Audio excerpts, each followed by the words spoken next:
เอาดีๆได้พาเบิ่งแน่เนาะเฮือนงามฮึบฮึโอ้ยเ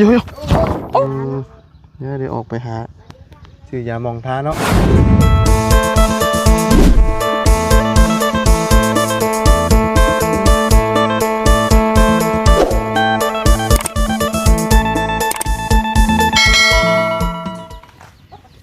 ตัวหมักลำไยเนาะปีนี้พี่น้องเอ้ยนกคักนกแน่ดีว่ากกใดต้นใดพี่น้องเอ้ยเนาะปีนี้หมักไม้หมักตองนี่ถือว่าโรคเลยเพราะว่าหมักเงี้ยวหมักไฟพี่น้องเอ้ยเนาะถือว่าโรคทุกอย่างเลยปีนี้ผลหมากรากไม้นี่ถือว่าผลดีพี่น้องเนาะฝนตกพี่น้องเอ้ยเข้ามากันนี่ก็โอ้ยเสียวอยู่เลยพี่น้องเอ้ยอยู่ว่าขัวยั่วใจนี่คือพี่น้องเอ้ยเนาะ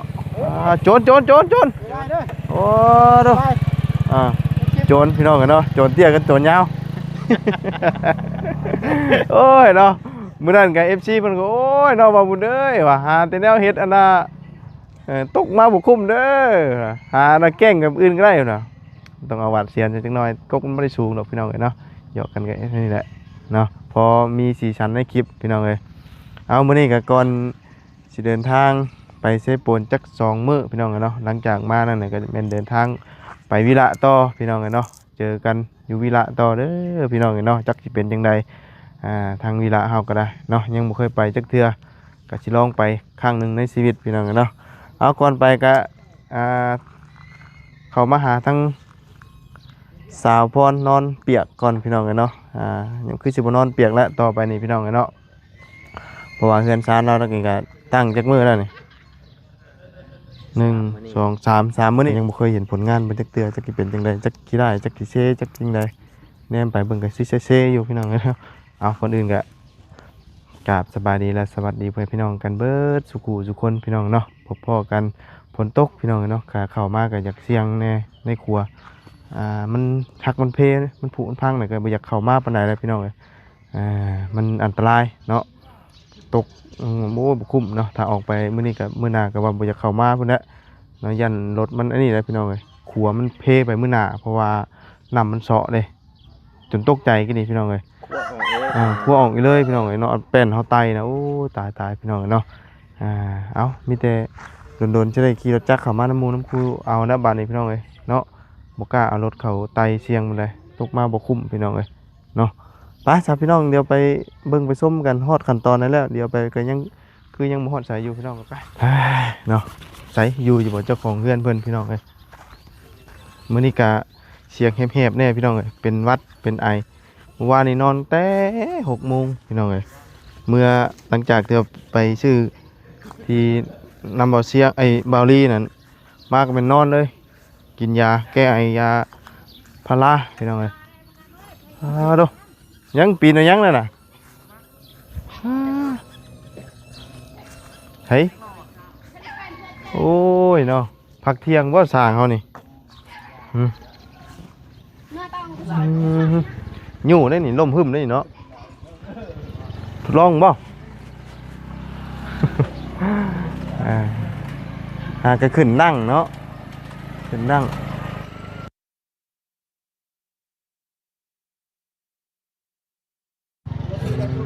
โอ้เนาะมือที่3นี่เนาะเอาหากระใสตัวนี้ตีนสาวตีนยังเพิ่นเต้เรียบร้อยแล้วบ่นี่เรียบร้อยแล้วเนาะ3 มื้อหาก็ได้ใส่ดั้งเนาะโอ้เอาใส่อะไรทั้งสาวพรนอนเปียกฮะสาวพรนอนเปียกบ่ได้อยู่บ่ฮะถ้าบ่อยู่บ่พรโอ้เฮ็ดยังหั่นแกงเฮ็ดปวกบ่ฮะว่ามันแกงเฮ็ดปวกแล้ว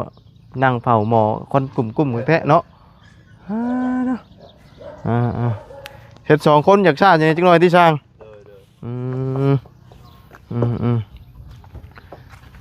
กระซ่าตามอันกระบวนการเนาะเพื่อมานอนพี่บ่ไปนอนพี่บ่นอนอยู่บ้านนั่นเนาะอ๋อยันว่าอย่านอนอยู่พี่ เนาะ ก็บ่ได้ไกลเนาะนี่นึง บ่ได้ไกลบ่ แม่น อืมอยู่ในบ้านนี่เนาะ มันบ้านน้อยเพิ่น สบายดีโอ้คือใส่แจ็คซี่แท้มื้อนี้คือได้ใส่แบบว่าอันชุดดำแบบว่าใส่แบบฮัดอิงติ้งแต่ก็มื้อนี้ไปใช้มามื้อนี้ มาที่ตลาด มาแต่ตลาด เดิน โอ้ไปซื้อหน่อไม้บ่ ไปซื้อปลาทู อย่าว่าอย่าไปซื้อหน่อไม้ เออเอาเนาะเออมาช่วงเพิ่นพักเที่ยงพี่น้องเอ้ยฝนตกเฮ็ดยากอีกบ่ซาง ก็ยากแน่น้อยนึงเนาะมันเพราะว่าไม้อันนี้ไม้มันมึนอยู่แล้วไม้เปื่อยทางเทิงเนี่ย ทั้งเทิงเป็นไม้เปื่อยบ่ แม่นไม้อันนี้เด้ไม้คือนี่เด้ อืม ไม้คือเป็นไม้เปื่อยได้เฮาอยู่หันอยู่นี่มันก็ยังยากแน่น้อยนึง อืม ก็บ่ใดก็เฮาก็ขัดตะปูเมียนมันก็บ่มึนดอก น้อยเอาเนาะก็เลย คอยเฮ็ดไปแล้ววะเนาะ2คนย่านอันตรายเฮ็ดไว้ก็บ่ได้แล้ววะเนาะบางบ่อนนี่ก็เฮ็ดไว้ได้เนาะแต่นี่สีไม้ลายมือเพิ่นก็ท่านได้ออกมาให้เห็นแบบคักดอกเนาะยังจักสิออกมาจังไดก็เบิ่งนํกันพี่น้องเอ้ยพวกอันนี้ก็เดี๋ยวเพิ่นยกเพิ่นย่อขึ้นอีกได้นี่เนาะ ครับ ช่วงล่างมันนี่เนาะ ได้ เพราะว่ายังบ่ทันแล้วคักเนาะ แม่น อืมทำแล้วก็เห็นลวดลายทรงงามอยู่หรอกพี่น้องเลยเนาะกะมาประมาณจักเดือนนี่ วันเดือนนึงก็แล้วคันแบบเห็นทุกมือเนาะ เดือนหนึงเนาะ เออ อืม แต่ว่าเขาขาดก็คือแบบมันกายแล้วเนาะกันขาดว่าอีกดำหมดผ่าอากาศนั่นแหละต้อง ถามว่าฝนมันตกเฮาก็เฮ็ดบ่ได้เนาะ แมน ก็ย่านถ้าว่าได้มุงเนี่ยมันก็เฮ็ดได้อยู่ แมน แต่ว่าต้องมุงก่อนบ่ ว่าความคิดเนี่ยว่าสิใส่สิยัวใส่แป้แม่นแหละหยุดเนาะมาปูก่อน ปูแป้นก่อนบ่ แมนปูแป้นแล้วเขาจะตี18คือว่าตีกะโลนั่นแหละ อืม ใส่วงกบเขาสิแอมขึ้นก่อนคือกัน เพราะว่าเพื่อบ่อยากเฮ็ดห่าง แมน อืมถ้าว่าเฮามุงอันน่ะหลังคาก่อนเฮาสิได้เฮ็ดห่างเนาะ แมน แต่ว่าถ้าว่าบ่ทันมุงสิบ่ได้เฮ็ดหางแต่ว่ามันจะสิอันน่ะตัวฝนนี้บัดนี้เนาะ เออ ม เบิ่ ได้ งตามสภาพนั่นแหละ แม่นได้อย่างเสียอย่างแล้วบัดนี้ เออ เนาะถ้ามุงก่อนบัดห่มมันน่ะลบแดดลบฝนเนาะ แมน ถ้าว่าเอาฟ้าขึ้นก่อนบัดบ่ได้ลบแดดลบฝนลบฝนบัดนี้ แมน เฮ็ดยากๆแน่บัดนี้เนาะ เด้อ อืม เบิ่งไปตามพ้นผ่าอากาศนั่นแหล้วมึงเถื่อก็สิได้เบิ่งก่อนเบิ่งไปก่อน น้อย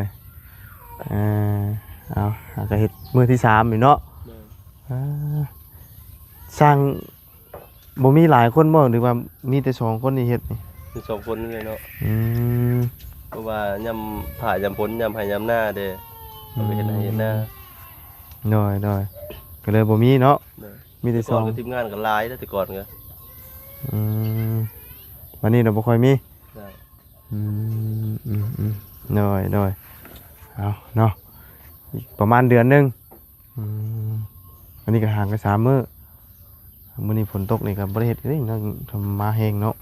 มาแห้งแล้วก็หยุดแล้วเนาะ อืม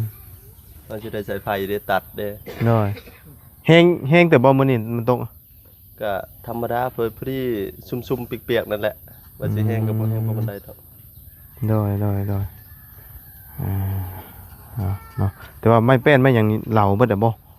ยัง ยังอยู่ตัวอื่นนี่เบิดได้บ่ ครับ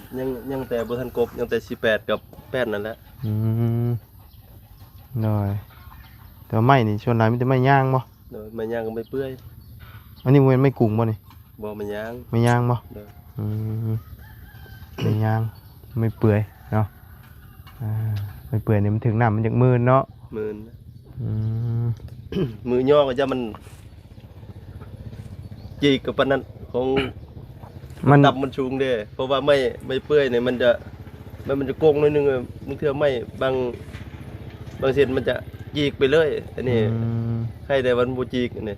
ยังบ่บุญแน่หน่อยนึงไม่ เสามันบ่ บันไดบ่แล้วไม่เส้นนี่เด้ อ๋อหมายว่ามันจีกแล้วมันจีกแบบ มัน บ่ จีกหักขาดจีกขาดเลยเด้อ มันเป็นไม้แข็งเนาะไม่แข็ เป็ ง น แบบ ไม่อันนั้นเด้ไม่แบบก็ว่าไม่ลงไม่เปื่อยแล้วมันจะเป็นลงเด้ มันหักแบบหักขาดนี่เลย บ่มันเป็นจีกเด้บ่ฮักว่าซั่นบ่ฮัก อืม เป็นบ่ฮักขาดบ่ฮักมีแต่ว่าจีกชุดเลย โดย เห็นอยู่เวลามันอันว่าฮักกับฮักสี่กันแหละไม่เปื่อยเนาะก็ต่างกันอยู่กับไม้นี่ไม้ แต่ นี่ ไม่นี่บ่ชูจีกพวกบันไดไม่ย่างเนี่ย มันเป็นไม้มีน้ำ แม่น แต่ไม้นั่นเป็นไม้ มันอ่อนก็ได้ นั่นเป็นไม้แห้ง แม่นเอาไม้นั่นมันเป็นไม้ลงหลายนี่ อ๋อ ไม้ก็คักอยู่ไม้นี่ไม้เปื่อยก็ไม้เปื่อยดี อืม แบบทางเพิ่นเลื่อยมาก็ช่วงที่บ่ได้แตกเลยลำนี่ น้อย คือผมลำดีสุดแหละ มาแต่จักโมงจังมื้อนี้น่ะแต่เช้าแต่บ่ เศร้าเติบแต่ว่า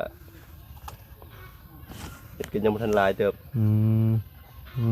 คอยเฮ็ดไปเนาะฟ้าฝนแล้ววะเวียกช้าแน่ มันแดดนั่นแหละบ่แม่นฟ้าฝนดอกแดดเนาะ แดดพร้อมแดดก็บ่ดีเนาะฝนก็บ่ดีเนาะ แม่นแดดแห้งอันนี้เหรอ แดดแห้งก็บ่ดี ฝนก็บ่ดีอันนี้ก็ได้เฮ็ดให้อยากช้าแน่เนาะคอยเฮ็ดก็แก๊กไปบ่หาลูกมือมาเพิ่มอีก เอ้าก็เพิ่งเบิ่งนายสร้างเพิ่นแหละเพิ่น อืม วางแผนจังได๋ก็เฮาก็ไปนํเพิ่น ต้องถามหัวหน้าสร้างเพิ่นเนาะ แม่น อืมและเบิ่งแยงเหมือนกัน ยังบ่ได้ขึ้นเบิ่งเทื่อได้ขึ้นเบิ่งแล้วบ่ ขึ้นแล้ว เป็นได้ไดฮะเน้นอยู่บ่ขึ้นเบิ่งนะอ่ะ เลย ปิดไมค์ก่อนพี่น้องเอ้ยโทษเด้อเน้นหนาอยู่บ่ เลย อืมเน้นหนาแล้วมันทันได้อันไอ้ จนว่าจึงเฮ็ดคันไดให้ อ่า เพิ่นบ่ตูนเพิ่นจะได้คันได อืม คันไดชั่วคราวเพิ่นว่า น้อยพอได้ขึ้นเนาะ แม่น พอได้ขึ้นสะดวกสบายเอาไปพายางขึ้นเบิ่งตู้ขึ้นทางใดนี่น่ะให้สาวพรนอนเปียกเอ้ยต่อไปสิ ต่อไปสิบ่ได้นอนเปียกโอ้อันนี้ระบบเคารพเพื่อนเด้อพี่น้องเอ้ยเนาะบ่เคารพบ่ได้เด้อ ซ้อนแหละนะ มันเตี้ยหน่อยจังหน่อยเนาะเฮ้ยขึ้นทางไหนแต่ว่าอันนี้หน่อยใส่แล้วบ่ได้เนาะแล้ววานนี่บ่โยขึ้นได้บ่ ขึ้นได้ เอาดีๆได้พาเบิ่งแหน่เนาะเฮือนงามฮึบฮึ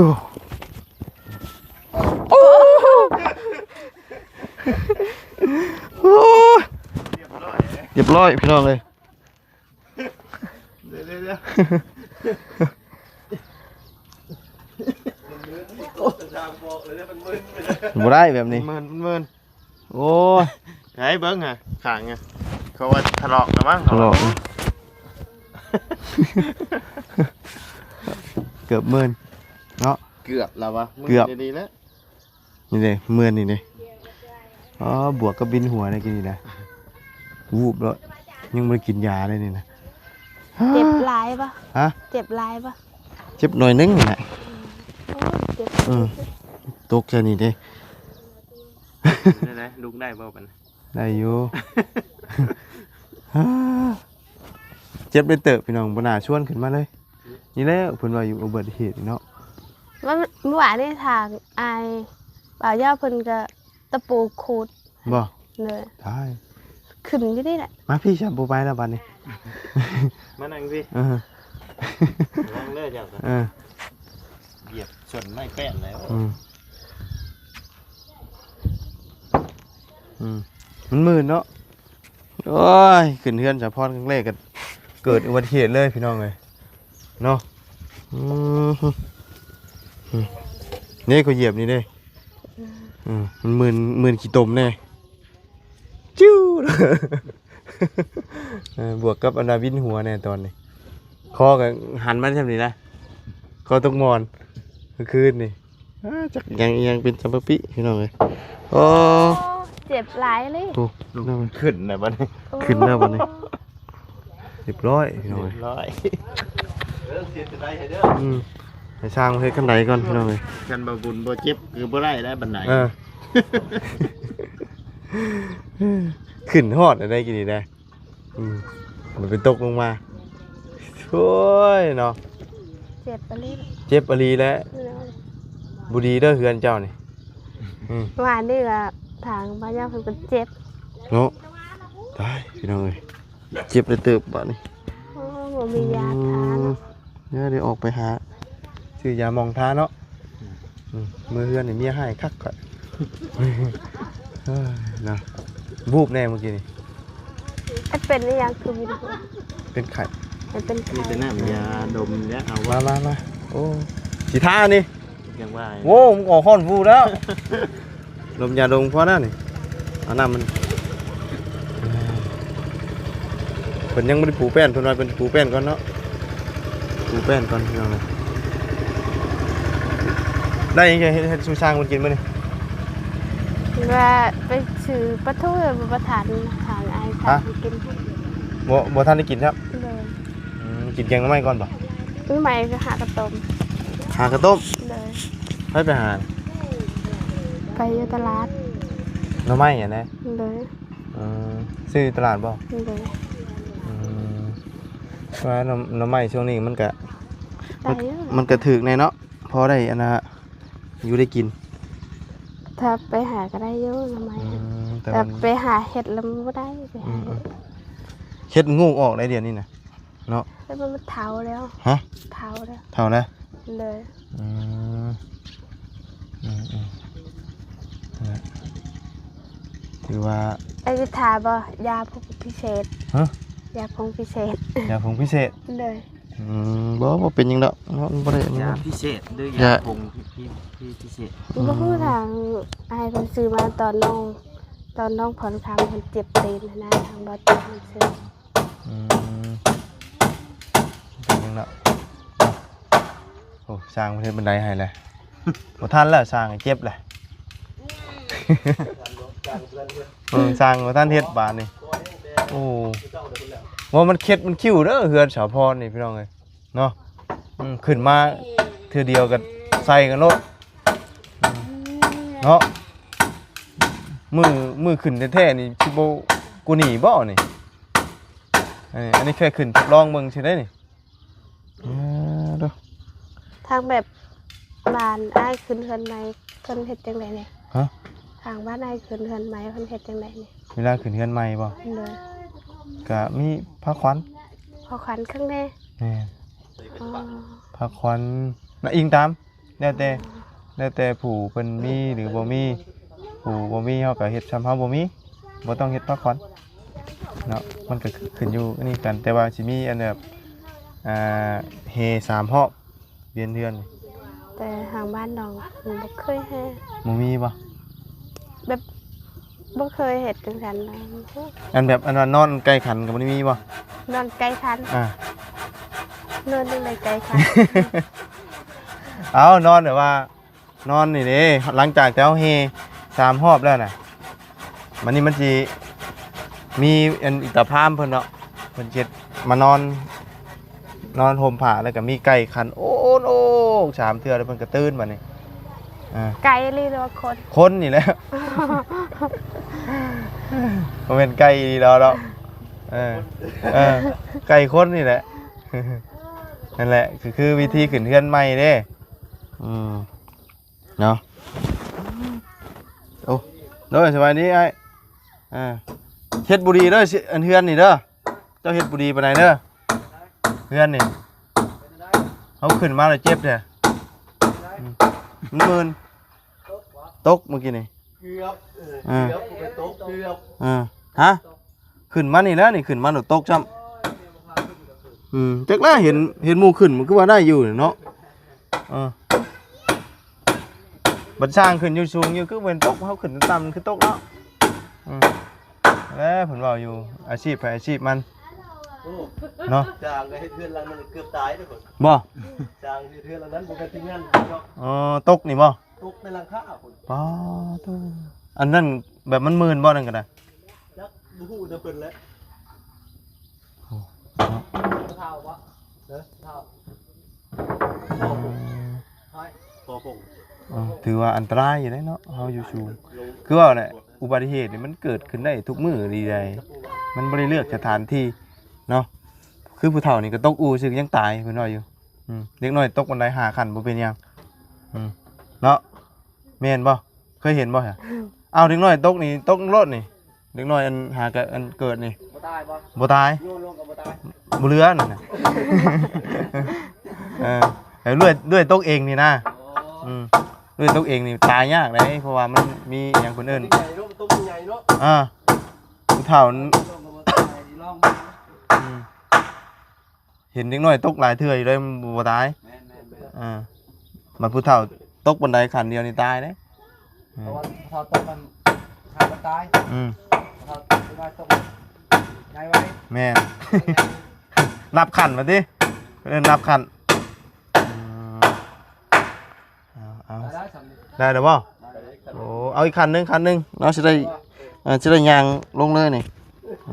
ขึ้นไปได้กี่วันที่ตก นี่เด้ขึ้นนี่เด้ขึ้นมาเหยียบพระราชตุยพระราชลง ดันขึ้นพระลงเลย พระราชลงเว้นพระราชขึ้นครับใส่นี่นะนี่ไปห่อนนะบันนี้ลงนะไปบ่ยางเนาะอย่ามันมื่นไปละลงตารางกูเฮาย่างหลายแล้วมันมื่นเด้เอาไปหันดิเด่นมากระดูดลงเอาอีกแล้วจะท่วมมาเฮาลงบันไดเฮาบัดนี้มีบันไดเลยยันขึ้นพระลงยันขึ้นพระลงอยู่มากันแล้ว นี่คือบันไดชั่วคราวเนาะ ใจเย็นใจเย็น ได้ที่ตัวนี้บ่เป็นจังที่เนาะบ่เป็นจังที่ตัวนี้คนเมาขึ้นกับเสื้อวะ คุณมาบ่ให้มาใกล้แล้วดิ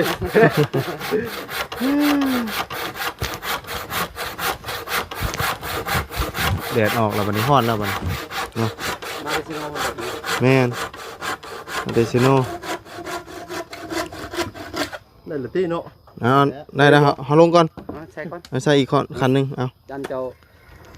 ตอกแล้วเดี๋ยวก็บ่ต้องตัดก็ได้ตอกเลยนี่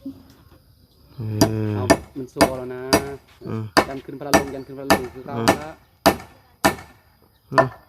ไปโทษแล้วข่อยนี่ โทษอีกแล้วโทษได้กินนี่น่ะ ไปรุ่นดิ เฮ็ดเฮือนบ่ค่อยดีจังไดเด้อเจ้าเด้อ ไปรุ่นดิ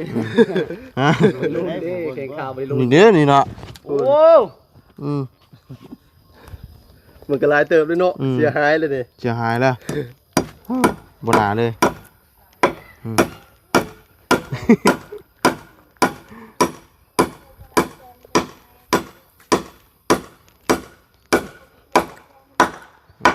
มาเยี่ยมมายามพี่น้องเก็บจำเนาะ เนาะเยี่ยมยามทีเดียวนึงก็บ่ได้บัดนี้โอ้ ยันเพิ่นทำมาแล้ว ช่างวางมุ้ยไว้นะนี่ โอ้เจ็บเติบได้เนาะ เจ็บอยู่หน่อยนึงก็บ่เป็นจังดอก อย่าจะบ้ามันตื้อ ไปใจร้าย ไอ้หัวใจลาย แต่ว่าชวนลายนี่คนตายน่ะบ่อยู่ใกล้หัวใจเด้ อายเป็น ชวนลายเด้เนาะเอาอะไรมันบ่ได้อยู่ใกล้หัวใจดิเอาโดยสิแกงหน่อไม้บ่ เลย หน่อไม้ยังนี่น่ะเป็นหน่อไม้นั่นบ่หน่อไม้อันเพิ่นปลูกขายนั่นบ่ เลย เลี้ยงน้อง หน่อไม้เลี้ยงนอ เลี้ยงน้อง หน่อไม้เลี้ยงนอก ปล่อยไปเลย แกงหน่อไม้พี่น้องเอ้ยไผสิแกงนี่น่ะ เจ้า ทาง ไอ้ปองบ่ บะแมน ไอ้ยาวบ่ เลย โอ้ยแซ่บบ่เนาะไอ้ยาวเก่งปัดตูดก่อนซั่นนางไอ้นั่นให้หน่อไม้บัดนี้กำลังต้มสิ เลย โอ้แม่นเขาไอ้ยาวบ่ชื่อมา เลย คิดว่าเจ้าชื่อมานะขะเยงผ้าหอมแท้เนาะอยู่ทันบ่นี่เนาะเบิ่งก่อนพี่น้องไอ้สิได้กินอยู่บ่นี่กล้าไปสิได้กินง่ายอยู่บ่ ถ้าทางไอ้ายเพันมาแต่ตลาดไปก็ได้กินนะ เอาเก่งก่อนบ่ได้บ่ แกงก่อนย่านทางไอ้ายเพันหายแล้ว ให้ยังเฮาอยากเนาะเฮาอยากให้ยังไงเดี๋ยวสิแกงให้แล้ว ได้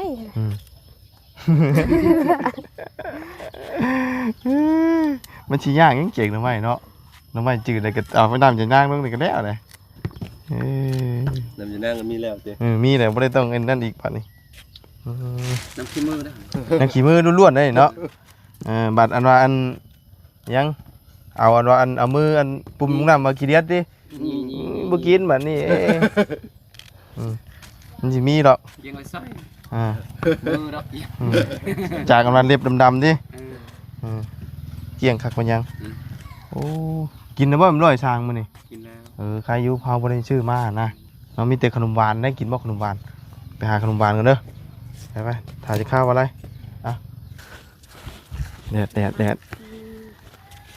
ปุบปัดย่ำขนาดตะปันเลยนะ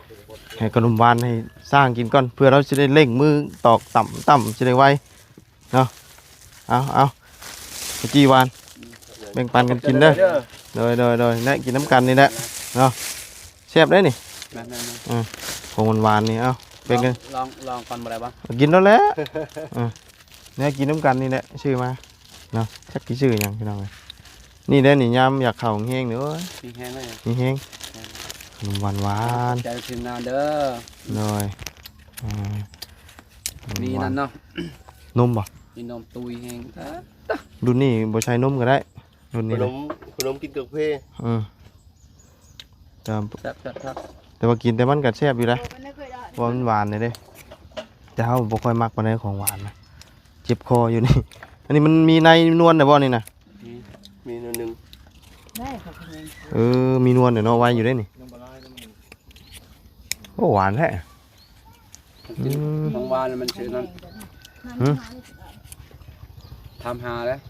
อันว่าอันเจ็บคอบ่ บ่บานทำหา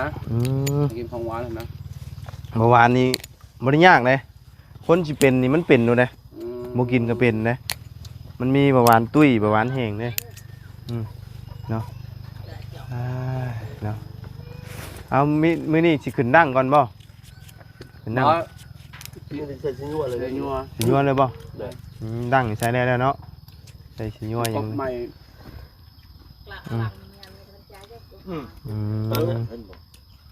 อันนั้น8เอา48ได้เห็น โอ้มันมีสำหรับเอาสำนั้นแหละมันบ่มีเนี่ยเนาะเอาตามไม้อ่ะนะ 48แล้วใส่เฮ็ดแปงนะ มันบ่มีไม้ 18แล้ว ปกติมันต้องเอาไม้ใหญ่กว่าหั่นบ่ บ่ก็ทำใหม่ที่นั่นแหละ ถ้าก็ไล่ตำไม่อันนั้นเนี่ยมันชิ้นยั่วแล้วเนาะ อืม สมัยนั้น ปกติก็ไม้ตัวนี้แล้วล่ะขัง ตัวนี้บ่ แม่ตัวกบนะ ชิ้นยั่วมันก็ใหญ่กว่านี้นิดนึงอันนี้เป็นมันก็ถึกเลยแหละ18นะถึกแล้วมันก็มันสิหน่อยใหญ่แล้วเนาะมันให้เป็นสำคัญมาเลย ใจลายอัน คอยเฮ็ดเป็นคอยไปเนาะเฮ็ดได้เฮ็ด2คนจักซ่าในจักหน่อยพี่น้องเอ้ยบ่ฮับลูกมือบ่ ได้แล้ว ได้เลยว่าสิ 2 คนแล้ว2 คนเอาลงมือ2แล้วแข็ง ว่าสิฮับลูกมือเฮ็ดนำนี่นะ ได้แล้ว มือละ100,000 200,000เอาแล้วพอได้ขาดเติมน้ำมันน้ำมัน คือเนาะ เฮ็ดได้ซะเนาะช่วยๆกันดีกว่าหางานบ่เฮ็ดบ่มีนี่ดิ ป้าจะเฮาก็สิเดินทางก่อนมื้อนี้เนาะไปเซโปนก่อนจักมื้อ2มื้อ โอ้สิออกสิฝน แม่นออกไปเลยเซโปนก่อนเนาะกลับมาแล้วก็พุ่นน่ะวิระต่อบ่แม่นวิระไสยะ เดินทางตลอดปลอดภัย ไสยะบุรี ไปเฮ็ดหยังอีก ไสยะ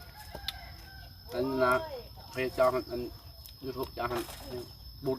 แชนแนลบ่ บ่บุญบ้านป้าชื่อ YouTube ชื่อช่องเฮานั่นแหละเนาะป้าจะไปป้าเด้อสร้างเด้ออยู่ดีมีแฮงโดยเอาไปน้องพรไปเด้อเก่งสิเก่งท่าเพิ่นบ่ ถางให้เป็นว่าสิเขามาแกงเอง ให้เพิ่นมาแกงเองยันแกงบ่แซ่บเนาะ โดย บ่ได้แกงบ่แซ่บเพิ่นเครียดเด้ ใส่ปลาเด็กกระดายเป็นง่วยลายแซ่บแล้วเนาะแกงไว้ยากชังมีแต่ล่างพักล่างเนี่ยโอ้สิใส่พวกอีตู้น้ำบ่นี่น่ะ ไอ้มันซื้อมา เป็นสูตรทางไหนเด้นี่เนาะ ชุดตังเหนือส่วนลายนี่เฮาใส่ตัวอย่างนี่ก็หอมแหละถ้าใส่ตัวนี้ตัดไปอีกแล้วมันสิเป็นคล้ายๆแกงเฮ็ดเนาะแกงเฮ็ด ทางเหนือคนใช้นี่แหละดูนั่นแหละทางเซโปนนะนี่สิแหละ แต่เฮาบ่ค่อยมักปานใดใส่พวกอีตู้ แม่นบ่มั มันสิตัดไปอีกกินหนึงนะ คันบ่มีผักขะแยงใช้ตู้ก็ได้ ได้แต่ว่าเฮามีตัวนี้น่ะเด้ บ่ใช่ มันสิตัดกันหลายอย่างบัดนี้มันสิเป็นคนละรสชาติคือบ่แม่นแกงหน่อไม้ แม่น เนาะซะเนาะมีแต่ถ้าเพิ่นมาเพิ่นแหละจังแกงเนาะ โดย ไปไปปะได้บัดนี้เด้อ โดยตลอดปลอดภัย โดย ขับรถขลา ก็บ่ปลอดภัยบันไดกินนี่นะเนาะ ไปซะเนาะอยู่ดีมีแฮงพี่น้องเอ้ยพ้อกันใหม่เด้อพุ่นน่ะหลังจากกลับมาพุ่นน่ะจังไดกันเนาะไปแล้วสบายดีเด้อพี่น้องเอ้ยไป